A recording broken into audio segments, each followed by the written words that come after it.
ये कहानी है एक गरीब लोहार के बेटे की है जो अपने बीमार बाप और छोटी सी झोपड़ी में बसी उम्मीदों के लिए दिन रात मेहनत करता है। मगर जब उसे महल का शानदार दरवाजा बनाने का मौका मिलता है तो नवाब की बेटी जहरा अपने घमंड में डूबकर उस पर जुल्म ढाती है। ताने, तिरस्कार और बेरहमी से वह दानिश की गरीबी को कुचलने की कोशिश करती है। फिर भी दानिश अपने परिवार की खातिर हर मुश्किल से लड़ता है। क्या उसकी मेहनत और सच्चाई ज़हरा के अत्याचार को मात दे पाएगी? यह जानने के लिए पूरी कहानी देखिए। यह कहानी एक पुराने शहर की है जहां नवाबों के आलीशान महल और गरीबों की सादी झोपड़ियां एक साथ आबाद थीं।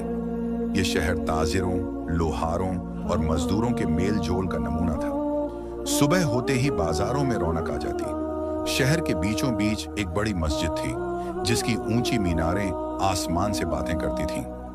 शहर का सबसे पुरकशिश हिस्सा था नवाब जफर का महल। यह महल एक छोटी सी पहाड़ी पर बना था जहां से पूरे शहर का नजारा किया जा सकता था।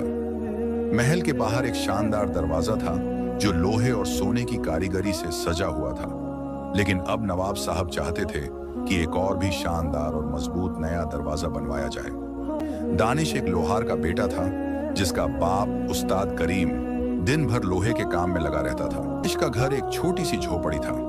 मिट्टी की दीवारें जो हर बारिश में थोड़ी सी गिर जाती थीं। घर के बाहर एक छोटी सी लोहे की भट्टी थी जहां उस्ताद करीम लोहा पिघलाता था। दानिश के पास न तालीम थी न दौलत, लेकिन उसके दिल में ईमान और खुदा का खौफ था। दानिश की जिंदगी मुश्किल थी।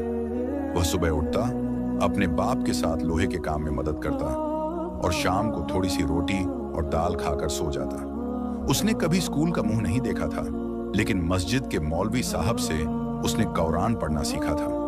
वह हर नमाज वक्त पर पढ़ता था। फज्र के वक्त जब शहर सो रहा होता, जोहर के वक्त जब धूप सर पर होती और ईशा के वक्त जब चांदनी जमीन पर पड़ती। उस्ताद करीम अक्सर कहता, दानिश, जिंदगी में गरीबी से मत डरना, अल्लाह के हाथ में सब है।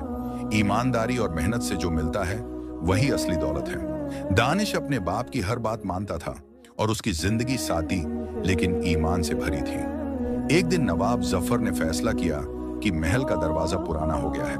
वह चाहते थे कि एक नया दरवाजा बनाया जाए, लोहे का, सोने के काम से सजा हुआ और इतना मजबूत कि 100 साल तक खड़ा रहे। शहर के सबसे बड़े लोहार उस्ताद करीम को यह काम दिया गया। नवाब ने कहा, करीम, यह दरवाजा मेरी शान का हिस्सा होगा। इसे ऐसा बनाओ कि लोग इसे देखते ही रुक जाएं।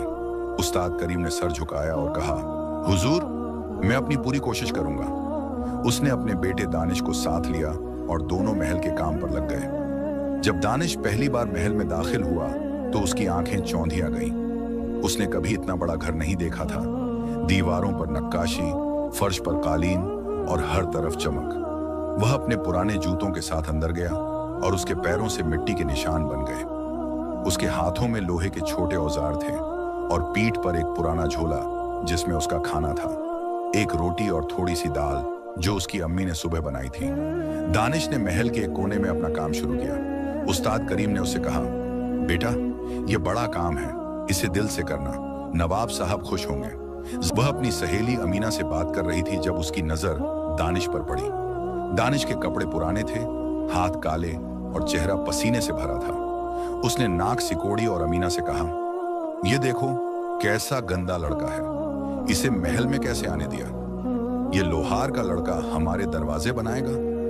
अब्बा को कोई बेहतर आदमी क्यों नहीं मिला? अमीना ने हंसकर कहा, जहरा, ये तो काम करने आया है, इसे यहां रहना थोड़ी है।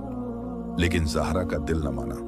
उसने सोचा, ये गरीब लोग हमारे पास भी नहीं आने चाहिए। इनकी जगह मोहल्ले में है, महल में नहीं।